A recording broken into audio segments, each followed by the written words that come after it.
What's up, everyone? Welcome back to Every Week We Follow. So today we have got a little bit of a transfer roundup on the 9th of June. And we're also going to have a look at a Aston Villa quiz, which just dropped on the Villa website. Gary has got a little bit of a tease for us. Oh, look at this. Look at this. Right. So my wonderful contact at the Villa, who I thought had completely blocked me and didn't want anything more to do with me, I asked for a donation. Because next week, James, aren't we going to do an episode about Acorns and the work they do with the Villa? Because I use Acorns and I just thought it'd be nice to kind of give it a little back. So they have provided me with a signed first team ball. Right. So I don't know if you can see something. I mean, that's Leon Bailey. I don't know if that's going to put people off, but it's there. It's got. I'm not reading too much into it. I need to look at it a little bit detailed. I only got it the other day, but we've got Matson. Yeah. We've got Donny Marlon. Yeah, Doner Kebab. Doner Kebab. We've got Ezri Konza. Before. Who else we got on here? Boubacar Kamara. There you go. Nice, yeah. There's Matty Cash on here. There's John McKean. We think Emi Martinez is missing. Yeah, which I'm not going to use. I'm not going to use as any kind of hype, any kind of rumor mill. I don't think that's the case. It might be there. We just can't see it. Yeah, and the point is, I think what we're going to try and do is either raffle or auction this off to raise some money for Acorns. So tune in for next week because we'll give you all the details. But you could win this signed football if providing that you live in the UK. Yeah. Because otherwise, we basically are going to have to sell our kidneys to try and get it. Yeah, because basically we won't make any money on it, and the point is raising money, not to be down money. Technically, Acorns would make money, but we'd massively lose. Well, yeah. I might as well make a donation to Acorns without getting rid of the ball, mate, and keep the ball for myself. Yeah. You know what I mean? Put it on a shelf. I'm not going to do that. But this is, honestly, I'm so impressed with it that the quality of the ball is sensational. It's really nice. It didn't come with a certificate, unfortunately, but beggars can't be choosers and all that. But from my contact who I know works directly with the first team, she's pulled it out of the bag here, and it's a nice little memorabilia piece, and it's obviously the squad from 23-24. It's even got Axel Disasi signature on it, so one of the lone players. So could be a collector's item then. Could be a collector's item. You never know. Obviously, again, the memories that he's left with us aren't exactly brilliant, but it could be. This could look someone in anyone's Villa collection would be nice. So stay tuned for next week, and hopefully we can give this away and raise some money for Acorns. Let us know if you're interested in the comments. If you want to win this bad boy. Yeah, and obviously share the channel around, subscribe, like, comment, and if you've got friends and family who want to subscribe, so then you've got multiple ways of entering, then great. Yeah, and that's basically you've got to be subscribed. We need to probably emphasize that point. Yeah. We will explain all next week, but it will probably run for the course of the season. So yes, we will see. Cool. So 3 things we're going to talk about. Mr. Emiliano Martinez, Debu, Baranachea, and Yuri Tillemans. So obviously we are recording this on the 9th of June. So there might have been other news that we've missed or something that's come out today. Obviously, let us know in the comments if there's anything we missed. And I'm sure the people will, mate. They never let us know. Always do. Sam Proctor. Who? Anyway. We did know. It was just a case of they were like, why are we even doing a debate on this guy? What the hell? Whether he's staying or going. Yeah. Anyway. So Emi Martinez sounds like he might be staying. Well, I mean, that's the word on the street. Yeah, I mean, I hope so. It'd be great. I think I just said to you off air, didn't I? And he just signed a brand new deal, right? 5 years last year. So unless someone comes in with an amazing offer, yes, he's 33, but 33 for a goalkeeper is prime. Do you know what I mean? And with the experience that he's got and what he's won internationally, I would expect 50, 60 million quid for him. I just would, because I know he didn't have about Galatasaray for 17 million or whatever. Yeah, what bullshit? Who wrote that? Lazy journalism, isn't it? That lazy journalism. So maybe the club have just gone, he's not for sale, and if you want him, you're going to have to pay for him. Do you know what I mean? Well, So I assume that he was perhaps one of the players that we knew would probably get interest very quickly and we'd be able to sell him very fast. So, like, and obviously there's this whole thing around 30th of June and 20 million and whatever. Now, if we managed to find another avenue to sell someone to cover that, then probably a case of like, cool, well, we don't need to sell Emmy. So there's no problem. Well, so it might simply be that, but it was just obviously the way that Emmy reacted after Spurs game, wasn't it? That kind of like I think that just set the wheels in motion, didn't it? It was just such an unusual reaction. But mate, just like you, he's just an emotional guy, though, isn't he? Yeah, maybe just like terrible hay fever this time of year. Do you know what I mean? Like it's kind of. Hey, I feel dread. Like, I don't know if you can tell, but my eyes are like the size of pips. Like, you know, get him on a Pirates advert. Do you know what I mean? That's what I say. Let's kind of let's make some money on this guy. Do you know what I mean? I hope. I mean, I don't know. It's so difficult, isn't it? It could have been for numerous reasons, but it was an odd reaction because it felt like he was waving goodbye almost. And yeah, I mean, you know, Barcelona now it looks like they're going for Juan Garcia, and then so that was obviously a heavily touted destination, and then Monchi has come out saying he's basically said we don't want him to go anywhere, but I'm not in his head. So he's basically said it sounds like we don't want him to go anywhere, but maybe he's just weighing up his options, just looking at the only other thing he put out a statement, didn't he, while on international duty, saying that I'm focused on being with the international team, and the transfer window is a long process. So I'm not thinking about that more or less. So obviously giving nothing away really. I mean, and this is why I hate this time of year. I said it last time when we broke it down. It's all just media speculation. So everything anyone says is going to be dissected into it could mean this, he's going, he's definitely leaving, the reaction, and ultimately we just don't know. But like we've got to get past this 30th of June deadline, and then just for the club and for Emery, surely pre-season, like you want it all done. Surely you want your team in like start of July to be able to start the preparation for what's going to be a massive season for us, like a really important season. So there's I can't stress enough how frustrating it is looking at in the news and looking at Chelsea having 300 million to spend and Man City being able to still do business. And then you look at there's a look of, I don't know if you've seen it, like the PSR table, and we're like in the red because of wages. Now I get that, but it just seems crazy. And I mentioned this before, and I haven't looked. We still need to do a show on PSR to pick the figures apart because Chelsea are basically selling assets to themselves or holding companies or whatever it is, and this loophole's not been closed. It's been voted against, and it's giving them. I mean, well, I think we voted against it. I think we voted against it because we want to do the same.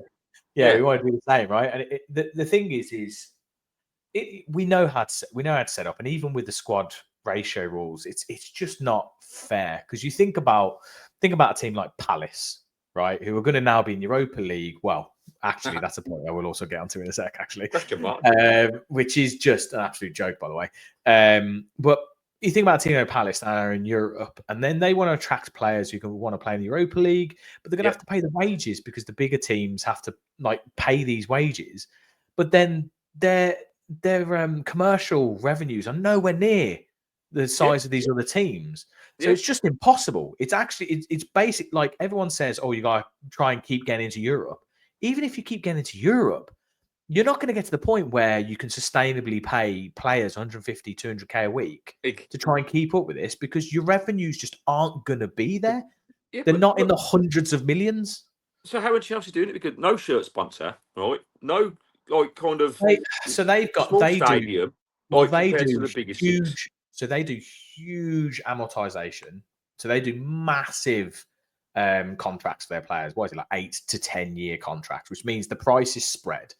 Then they are a London club, so they do get revenues, and they have had recent-ish success. Bullshit north-south divide, mate. Like it's prevalent. It's prevalent. Well, you're saying more. It's not the north-south divide, is it? Because you've got two massive Manchester clubs, very north. It's very much the case of the rest. But what it feels like, mate, we'll give you 2 clubs, right? But anything outside of that, because it's like a token gesture. So we'll make sure we've got 2 clubs up north that are competing, so we can say it's not the north-south divide, but it is, and mate, it goes down right to grassroots levels, even like at the level I was playing through. Like we just played in national finals at JPL, and there are 6 JPL leagues, right? And the London Borough teams basically got given a bye to the national finals without having to play a playoff, and they pitted us against the other Chesterfield. She played for Chesterfield last year. She's going on to Mansfield this year, but she played it. She had to play a playoff against the other Chesterfield team, and our manager was going, "This is not fair. Why aren't you picking one of the London teams for us to play? So we've got a chance of having 2 northern teams in there." Do you know what I mean? It just like it. There's no legitimate reason given for it other than the fact that like we just want these London teams to be promoted in what we're trying to do. Yeah, the JPL is based in London. Dave knows like, Bob down at wherever. Yeah, mate, and I think that goes all the way to the top. And so for me, it gets frustrating because I don't know how you break that cycle realistically. And with what we're trying to achieve, and it's not even sour grapes. It's just because I don't know. I haven't got an ultimate answer how you make it fair and even playing field for all teams to compete fairly. Well, I do. The salary cap. Well, you could. I mean, the other thing I was going to suggest, the downside of the salary cap is obviously that it makes perhaps the league not as competitive from a financial point of view as going to another.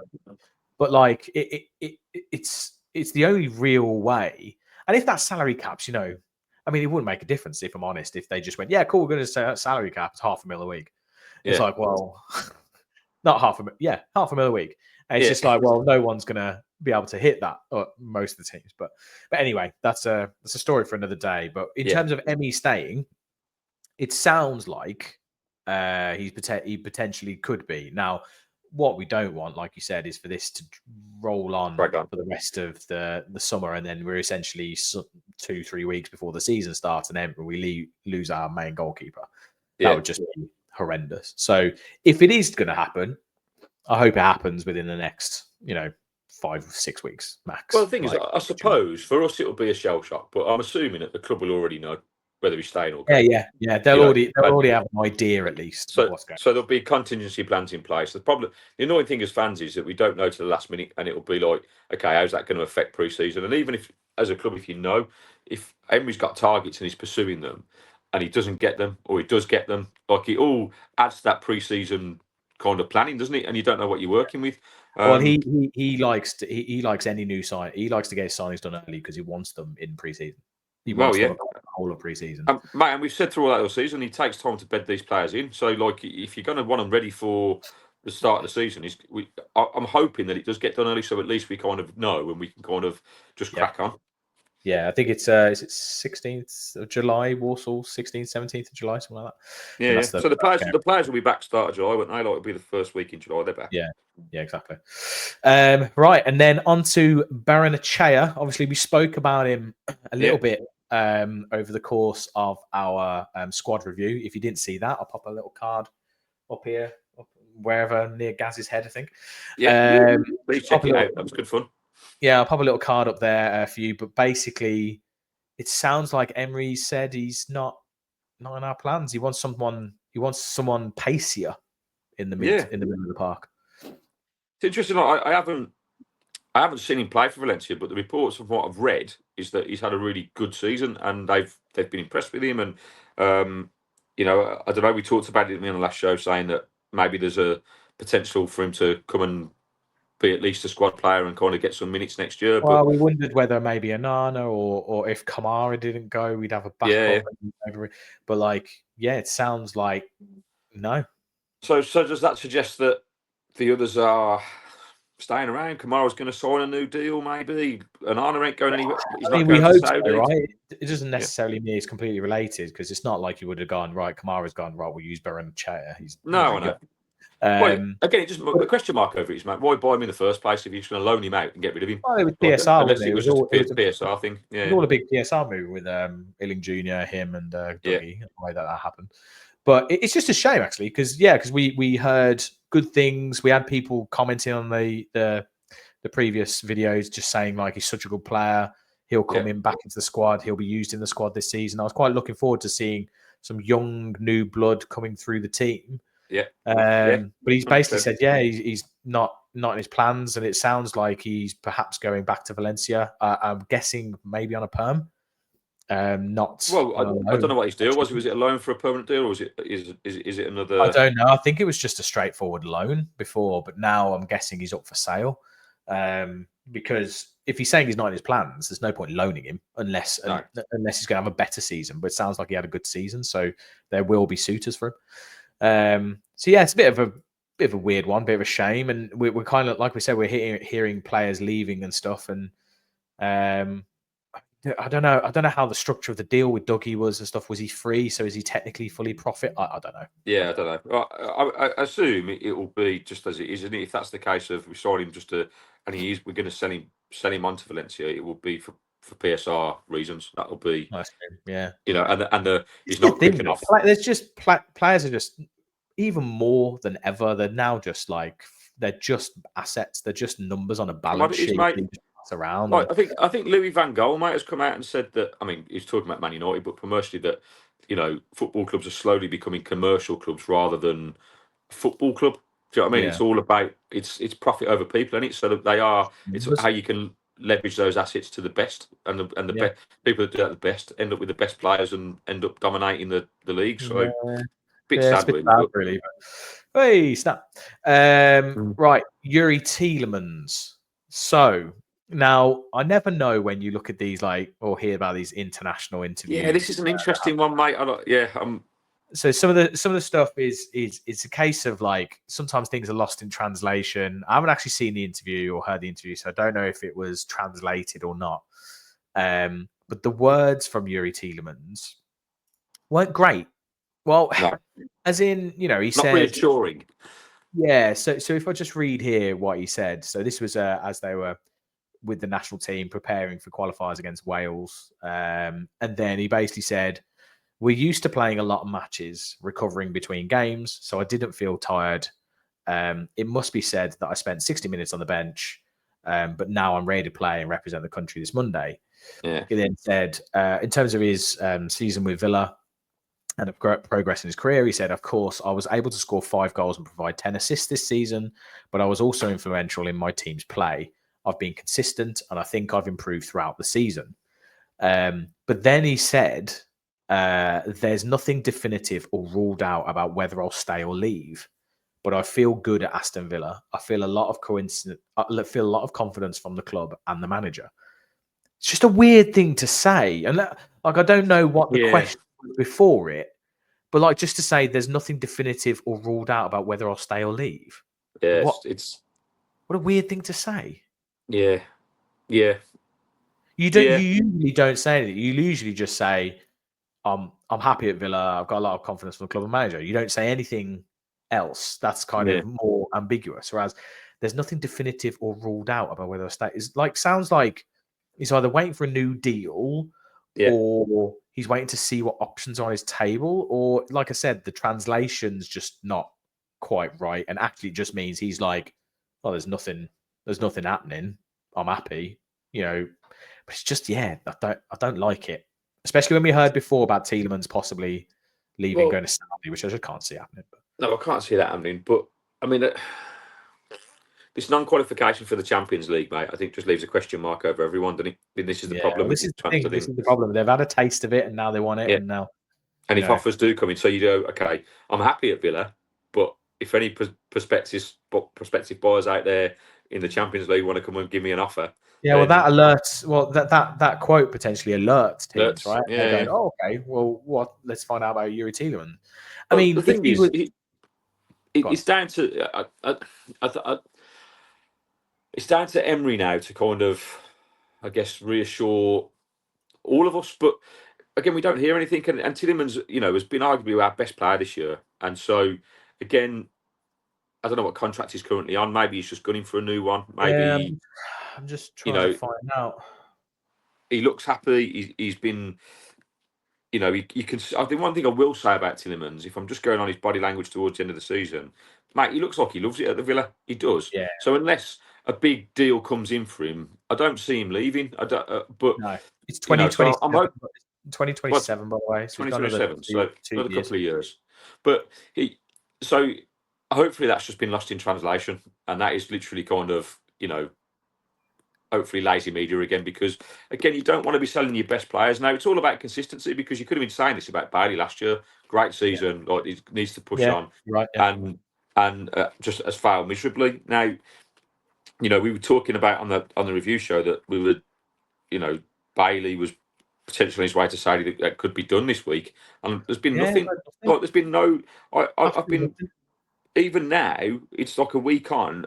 There's nothing Villa related. The only thing Villa The problem we've got is it's leverage, right? Like we're not in a powerful position here. So if the rumors are to be true and the numbers are to be true, that we need to basically bring in 20 million of profit within the next 22 days. Now, last season, you had other clubs in the Premier League in a similar position. So we were doing trades with Everton, Newcastle, and Chelsea, basically. And we were like trading players around so that we could all meet PSR needs. Yeah, took a make a dobbing. Like, see you later. Yeah, exactly. So, and now if you're looking at not really anyone in the Premier League, and then you're trying to deal with teams overseas, they've kind of got you by the short and curlies. Because they're basically now waiting. They're just like, well, let's give it a couple of weeks, see how Villa get on, see if and then they might take a cut price deal. Or we become desperate, don't we? The closer it gets to that deadline, yeah. I fucking hate it, mate. It's driving me nuts. It does, but it makes complete sense. It's exactly what we do in any situation similar. Yeah, of course. But I guess when it comes down to a negative effect on the club, and you've got every little bit of media that is going to be under the microscope. So when players say things like that, like Tillemans has said, but then puts massive doubt, and you go, okay, even if that's true, and Kamara hasn't signed a new deal, we're just about to lose our midfield, and then you just got to hope that when these kind of things come through, that the player basically afterwards goes, "Hang on, no, that's not what I meant. That's not what I said." Yeah, kind of slams it down. But yeah, I do think that this season our biggest players, they are going to be sitting there going, "Well, I am happy. We've got a season coming up in Europa League, but if someone comes in, then why not?" I do feel, and I don't blame them, if I'm honest. Like, if you're in any kind of situation yourself, like us as fans, we'd kill to get the Champions League again. So it's the same kind of thing. They're in it. They're playing in the thing. Mate, so, the good players, the great players that want it will ultimately go, look, it's nothing personal. And none of these, if you look at Tillemans, we got him as a free. You could say, actually, he had a brilliant season, contributed. You wish him well, you go on. It's not, you want to be at the top of your game. It's such a short space of time to play at that level that I don't begrudge any player wanting to go and play in the Champions League. Like that's just the way it is. It's the biggest tournament in world football. Like it's the best level of football. It was the advertisement for it this year for me. I know people slagged off the new format, but I loved it. I thought it was brilliant. I thought it was really good. And the knockout phases were brilliant. Like the games against like Inter and Barca, PSG and us. Like it was. There was some heavyweight top games that were just a brilliant advert for football. Two teams going at it, trying to win games. That's what you want to see. There was upsets. It was upsets in the league stage, which doesn't often happen. So that was that. Like we said, PSG actually only just made it through into. Well, exactly. And they won the whole thing. So. Yeah, exactly. You wouldn't have put them as favourites halfway through, would you? They were struggling. When they lost to Arsenal, in the knockout stage, everyone was kind of like, oh, they're nothing. And then all of a sudden, in January, they signed Kishlashavili, whatever his name is, and from Napoli, and different team, mate. Like just absolutely different team. Everyone's rising up, and they've been brilliant. And that's good coaching and good management because you believe in the system, and you've got players, like I said, against us in the first leg, against Liverpool, against Arsenal. They are relentless, and that's what you want to see. It's kind of, and now I've seen that, witnessed that. God, of course you want it. Why wouldn't players want that? It's fucking brilliant to watch. Like it just is. Mate, it makes the hair stand on end whenever I think about that. Those games at home, singing that music. What we've got to rely on is that everyone believes in what Emery's going to do, and it is third season of European football. And now, in an ideal world, you want, right, okay, knuckle down. Let's get Champions League again. Let's go and either win the Europa League or finish high enough in the league to get it. Because we've been so close. Like the fact that we've competed on all fronts this year, despite having injuries, despite kind of struggling in form, despite it's all the things around PSR. We're trying to build a club. Like all these things are going on, and that must be distracting. So you have to say that the season overall, finishing sixth. And what it was an outstanding season. It was like we missed out on goal difference. I think at the start of the season, like we said, I think we all were hoping for to get out of the league phase in the Champions League to maybe have some kind of cup run, perhaps, and then to finish sixth. I think that was actually what most people kind of predicted or thought would be a good season. And that's basically where we actually got further in the Champions League than we thought, because the FA Cup semi-final, which unfortunately was a bit of a damp squib, and then we did get sixth, like missed out on goal, like by goal difference. So we did better than we all ever thought. It's the hope that kills you, isn't it? It's the hope that kills you, mate. Sorry, right. The other rumor that I wanted to mention, I mentioned this in text message. I know this has got to be bullshit, and it better be like that. Unai Emery's being taken up by Spurs, right? And I just, mate, like that is. I'm pretty sure that was a Spurs fan that's logged into one of the Villa forums and just put that on there just to kind of. Oh my god! Like, and because the description was, people Spurs are a better project than Villa, apparently. Oh no! Oh my god! Right, like people just need. The problem is people outside of Villa don't understand what's happening here. It's not just a manager that's come in and is just doing a really good job and that's it. There's way more to it. Like the club's invested in his family's football team. The club's brought in every single member of staff that he wants. The club has he has all the power. He has all the say. Do you see Daniel Levy doing that? No. Of course no not, chance in hell, the bold prick. Like, absolutely no chance. Like, look at the managers he's had and got rid of, like Conte, Mourinho. These are world-class coaches. Emery will be an no. The only one I could ever see happening at the moment and to have that kind of power is Newcastle. That's the only one that I'm kind of like. In the next few years, if Eddie Howe turned them down, mate. He turned them down. He did, he did. But I think he turned them down more to do. I think it was the timing of when he wanted to do it. He wanted to stay where he was, but I think that's maybe the only place. But even then, I just don't think many clubs are going to give him that amount of control, and he needs that control because he's so detailed and he's so meticulous that he's imagine if you had him as your manager, he'd be so micromanagement. Yeah. Like the guy would just be overseeing and be like, no, don't do that. No, you go. Oh, don't worry, I'll sort it out. Like that. That's how I imagine Emery to be. And it's just football, though, isn't it, mate? It is, and so he cares about all those little details. So it's just it's absolute bollocks, mate. I'm going to skip past that crap. Anyway, so the second half of the podcast, absolute bollocks. The second half of the podcast, just before we came on here, I had a notification come through from AVFC.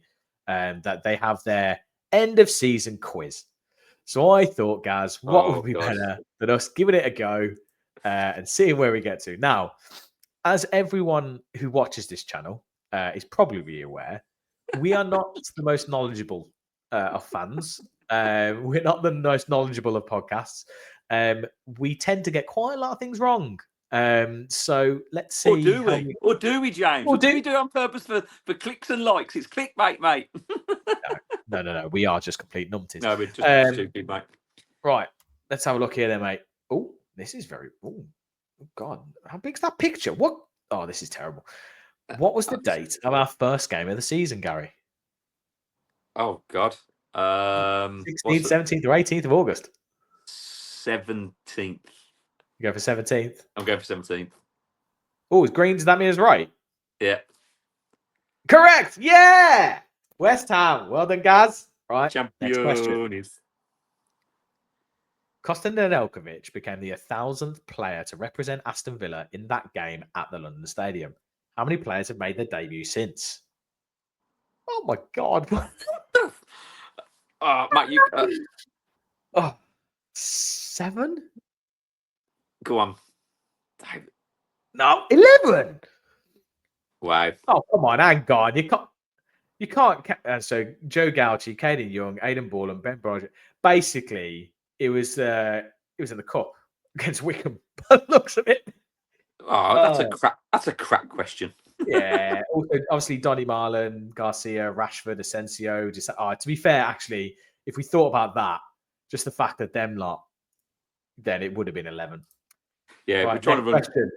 question. Let's think now. Right, Let's think on this one. Amadou Onana scored our first goal of the season just Yeah. 4 minutes into the first game against West Ham.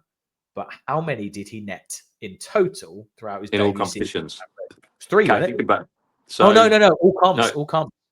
So he scored in the Champions League against Young Boys. Yeah. He scored against Leicester away. He scored the West Ham one. That's 3. He scored. He scored a belter at home. Yeah. Who was that? Spurs? It's either 4 or 5. Should we go 4? Yeah, go 4. No, 5. Ah! Oh, bloody hell. Right. We got Okay. down to 50-50. It was 5. I knew it was 5, So mate. he scored against Leicester, Newcastle, and he also banged against Young Boys and against the Hammers again in the FA Cup. So he scored twice against Hammers. That's why. Right. Next question. Defeat against Arsenal in our first home game of the season, as you remember, was our why did only they put loss. Watkins on there? He's here, mate. He's here. But how many league wins did we put together on home soil? We're undefeated.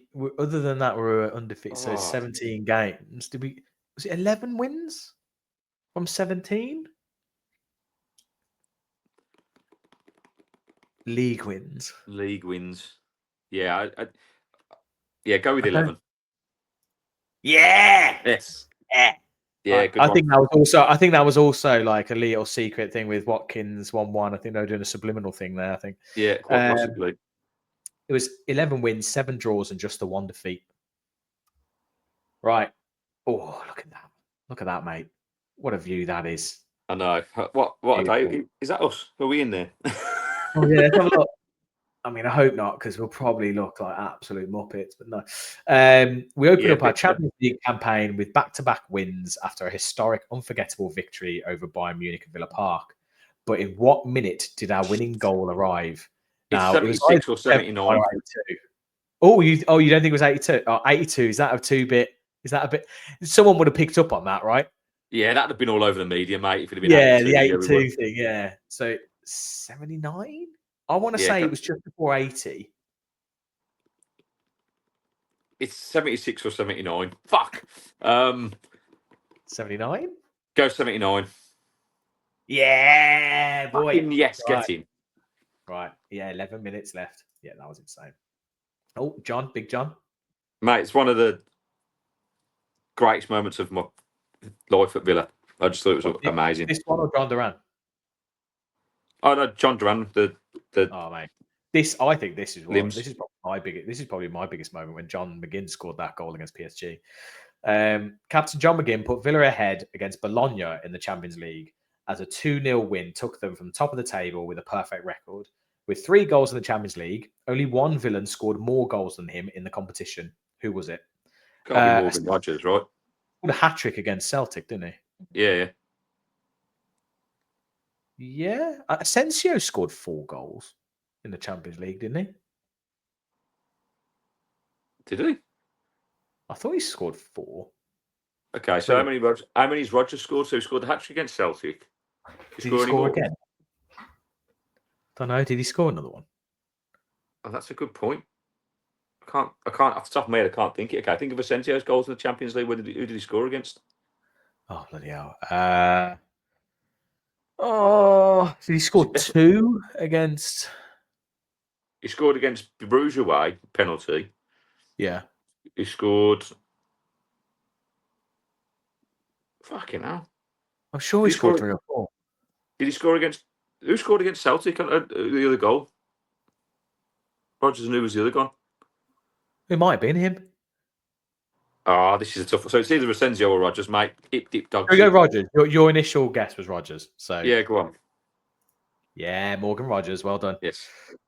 Correct. Morgan Rogers followed his hat trick against Celtic in a match 8 of the league phase. The opening goal. Oh yeah, of course he scored against PSG. Oh, yeah, of course. Yeah, he did, Yeah, didn't he? yeah. Of course he did. Asensio and Duran both got 3. Yeah. There you go. There we go. Okay, we do know something. We do know some bits. Oh, look at Oh, this, look, man. it's Look at our man. this. Emi Martinez won the Yashin Trophy for the second successive year in October. Before which game did he parade both the 2023 and 2024 trophies around Villa Park pitch with his children? Was it Palace, Juventus, or Brentford? Freaking Scooby. I mean, I remember him doing it. Well, it's in October. So who? So he played. Was it before the Juve game? I think it might have been the. I mean, it makes sense for the Champions League game, doesn't it? It's more of a world stage to do it on to show off. I was there. So should we go Juve? Yeah, go Juve, mate. Yeah, Juve. There he is. Look at that. Beautiful. I mean, he looks emotional there, mate. He looks like he's leaving there. I know. His face. I know. It's just an emotional guy. That's what we're putting out. Oh, here we go. Boubacar. Booba. Villa didn't debut their blue third strip in the Premier League until their trip to Nottingham Forest in mid-December. How many times had the kit already featured in other competitions before then? God, 2 So, maybe in the cups. Young boys. Do we use it? Yeah, we used it in Champions League. There's young boys in the Champions League. Did we use it in the cup? Before December. I'm going to say 2. When did we play Brentford away? Oh God, Because we wore it for that. Yeah, go 2. Go 2. Yeah, 2. We're on a roll here, mate. We're on a roll. We're on a roll, smashing it. We'd won it. Yeah, young boys. Oh, and Leipzig. And Ross Barkley scored that deflected, and Duran scored that 30-yarder. Emi Martinez was awarded the Premier League Save of the Season for his incredible stop away at Nottingham Forest. What was the score at the time he made the save? Oh, jeez. Oh, God. Was it? I don't think it wasn't 1-1 because it was so late on. Yeah. I think John Duran scored in like the 80th minute, didn't he? Because we were 1-0. It was either 0-0 or 1-0 Villa. I'm gonna go 0-0. Yeah. Yeah. Good lad. Yeah, 60 minutes. Just moments before we took the league. There you go. Oh, look at I'm still not a fan of this badge thing. This, Mate, how many kits have we had this season? That's a vote we should take. Let us know in the comments how many kits you think we're gonna have next season, because we've had 5. We had the 3 kits. We had the one at the end of the season, which is next season's kit, and then this one. It's like, God, how many freaking shirts they want to release? My biggest disappointment of a shirt I've ever seen in my life. It's black Adidas shirt with a fucking sewn It looked quite classy on the players, I think, and I quite liked the numbers on the back without the names and stuff. But mate, it looked nice from a distance. It did, and then when I saw it up close, I was like, I'm not spending £85 on a black Adidas t-shirt. Just out of principle, mate. I don't care. Like, people will go, oh, it looks nice, whatever. It had a little bit of a shiny printed emblem at the thing to stained glass, like sort of. But bullshit, mate. It was disappointing, I thought, from the club. Really poor. But so who? The question here is, who put West Ham ahead in the first half? Paqueta. Oh, always is, isn't it? Or Paquetá, as they like to call him. Sorry.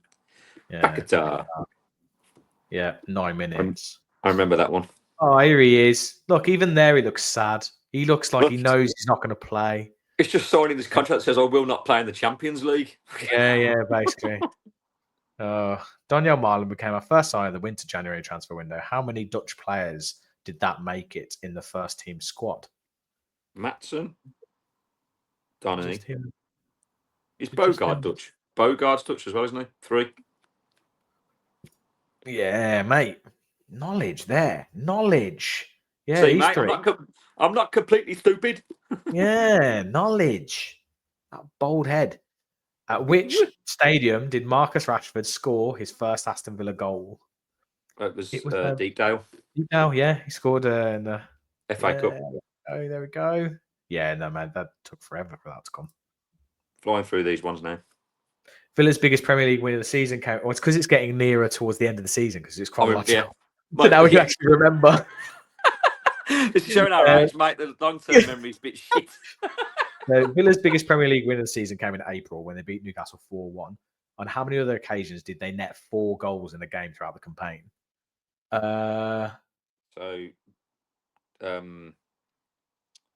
Celtic. Yeah.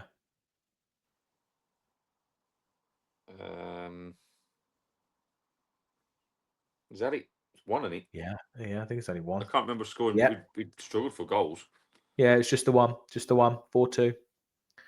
Should never have been 4-2 that either. Right. No. Watkins became Villa's all-time leading Premier League goal scorer, notching 75th top-flight goal in his first half stoppage time to seal 1-0 again at the Vitality Stadium. How many Premier League goals had he scored against Bournemouth before this? Wasn't it a good stomping ground for him? No. No, I think it's only one. He scored in the equalised in the 2-2 draw last season, didn't he? Is that it? Yeah, so one. Mate, I think you're on fire here. You're on fire. Absolute fire. Fire. Right. Victory against Spurs in our final home game outing of the season meant Villa closed with a new club record sequence of Premier League games unbeaten. How many games does this record currently stand at? Well, it was 16, wasn't it? Yes. Yeah, it was 16 because we lost that one game and there was 18. Yeah. Yeah. Oh, what? 18? Have I got that wrong? Oh, you got it wrong. I went with you there, mate. I was thinking 18. Oh, shit. Sorry. It was... There's 19 home games in the season, not 18. That's why. Mate, oh, sorry. I was thinking 18, but I thought, you know what? He's running with it. You go with it. It's fine. You've just ruined my fucking roll there. I was on a roll. Also, we were on such a roll where you were just giving my nutsack head has been running, mate. Running on. I gave one answer. Oh, my apologies. Yeah, no, it's 19 games in the season, isn't it? So it would have been 18 because we only lost to Arsenal. It's okay, mate. How many goals did we score in all competitions? Now, we know this. It's the low number, I think. Yeah. It has to be 73. So, although in all comps. Yeah, but that's it's still low, mate. It's 73. Yeah, it's 73. No, mate, it's 93. 93. Because we scored 23 goals. You're right. Mate, we scored 23 goals in the Champions League. Fucking hell. Was it? Oh God, yeah. You know, that's just about. So we had the 4-2. We had Yeah. Do you know what, mate? We scored 3 against PSG at home. In that moment, I'm just thinking so negatively of the fact that we've scored so few goals in the Premier League that I was just kind of like, it can't be higher than 70. That's actually insane, didn't isn't think it? About the answer. So when you think about this, right? So 23 goals in the Champions League. How many games do we play in the Champions League? There was 8 in the league phase plus 1. And then 4 more. 12? So 12 games, and we scored 23 goals. Why couldn't we play like that in the Premier League? Yeah. like he lost depends on it. 38 games, we scored 58 goals. It's just, yes. Shit is what it is. Here we go. Got to be improved next year. How many players contributed to this figure? How many players scored? 15, 17, or 19? I didn't think that many players scored, if I'm honest. Yeah, I want to say 15 because if you look at the debate we had the other day, it was like we've relied on Rodgers and. It was 17. It was 7.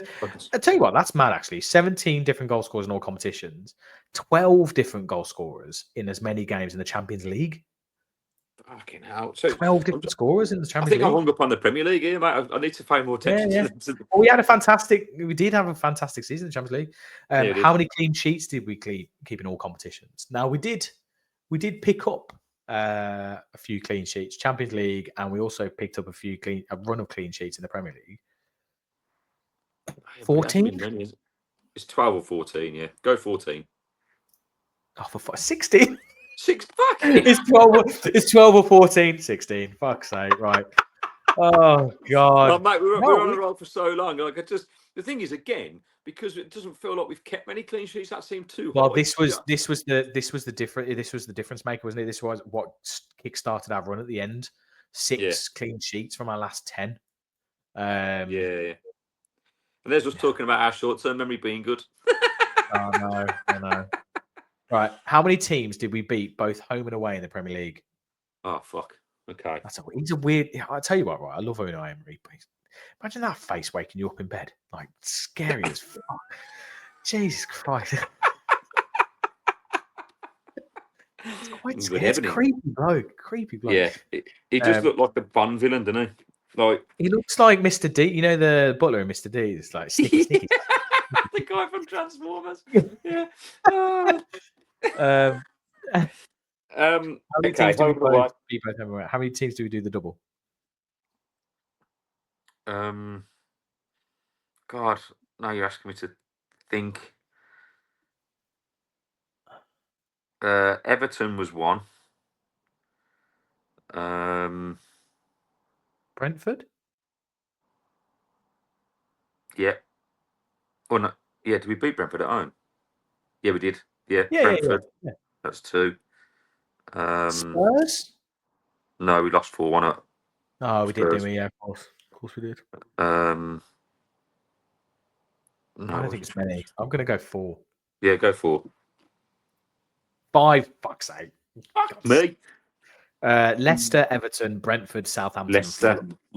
Fulham. That's hardly teams to fucking shout home about, is it? No. And how many? Oh God, this is horrible. And how many sides managed to do a double over us? City? No, we beat them at Villa Park. Arsenal didn't do it. Forgive my ignorance, people. There's a massive City win. Well, we didn't lose many at Villa Park, did we? So no, I'm gonna say none. Actually, no, that's stupid. Yeah, of course, we didn't lose to anyone other than Arsenal, so none. Yeah. Oh, we science a deduction there, mate. We should. There you go, mate. Well done. We worked that one out. We should have got there a lot faster. Yeah. But Ollie Watkins ended up the season top of Villa's charts for both goals and assists. How many goal involvements did he register in all comps? 29. 33. I'm going to go 31. Okay, go on. Yeah. Yeah, well done, mate. No, he wasn't going to be 29. Scored 17 goals in all comps and 14 assists. I'll tell you what, man. Like, I know we moan about Ollie, but come on, man. Like, that's again. I've never complained about the stats, mate, and I've never said that the grass is always greener. I know. He just missed the big chances. From the big chances and the goal difference that we've got, like it's an issue. Like I'm not like ideally this guy steps up to the plate and scores 25, 30 goals a season. That's what I want for him. I know. 24-25 proved the best goal scorer season of Ezri Konsa's career to date. How many did he notch? So we scored that PSG. Yeah. Who else did he score against? I don't remember any of his other goals, mate. He scored a header. Well, if he did, I'd have remembered that because we don't score many headers. No, we don't, but I'm sure he did. I remember us going, oh, Austin McPhee. I'm going to go 3. Go 3. I would have said 3. Yeah, it was 3. Yeah. Who did he score against? Wolves in September. PSG. Oh, yeah, he scored against Spurs. Yeah.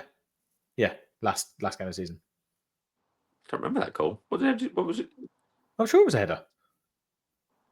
Oh, or was it like a flick? Oh, I can't. Might have been. I need to. Mate, my memory's going. I'm Alzheimer's. People will let us know in the comments if they've got this far. How many players made 50 appearances or more for Villa in 24-25? 3, 4, or 5? Oh, God. 4? Oh, I ain't got a Scooby. 50. No, so Tielemans did. Rodgers did? Rodgers did. Played everything, didn't he? Maybe Emily? Probably Watkins. 4. Go 4. Oh, 5. Ah, fuck's sake. Rodgers, Watkins, Martinez, Tielemans, Konsa. Konsa, of course, Konsa. Yeah. Shit. Yuri Tielemans made the most passes for Villa this season with 2,251. Which player made the second most? Boubacar Kamara, Ezri Konsa, or Pau Torres? Now, if Torres wasn't injured, I would 100% have probably said Pau Torres. Yeah. But I actually wonder if it's Ezri Konsa rather than I Boomer. agree, because he's played so many games. If you're talking about just passes, he doesn't say passes forward or anything like that, does he? But so yeah, go Konsa. Yeah, 2076. Yeah. Final, Aston Villa will play European competition for the third successive year next season, having qualified for the Europa League. When was the last time a Villa side qualified for Europe 3 years running?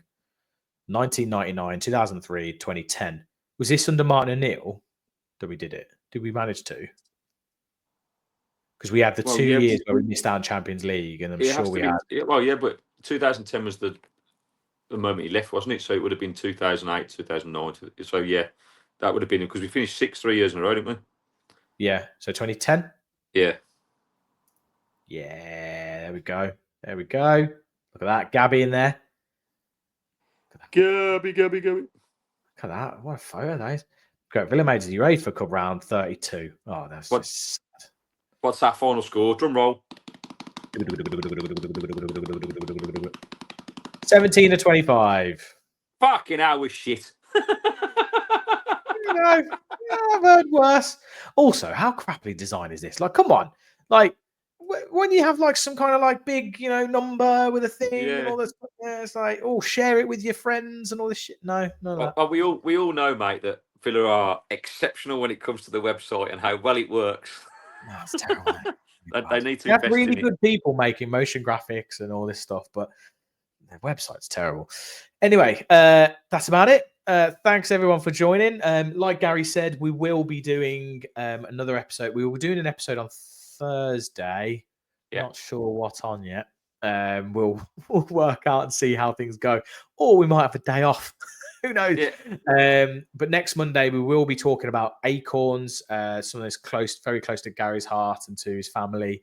We'll be talking about that, and obviously we will also be talking about the football chance to win a signed football in next season, and that will be together with as part of Acorns fundraising. Anything else, guys, before we finish off? Just to say, so next week we'll have that Acorn show, but then on the Thursday we've got Amy AVFC from TikTok coming on the show to chat all things Villa, and kind of so looking forward to that. So stay tuned. It's going to be fun. Brilliant. Awesome. Sing us out, guys. Right. Every week we follow the boys in claret and blue. Peace. Love.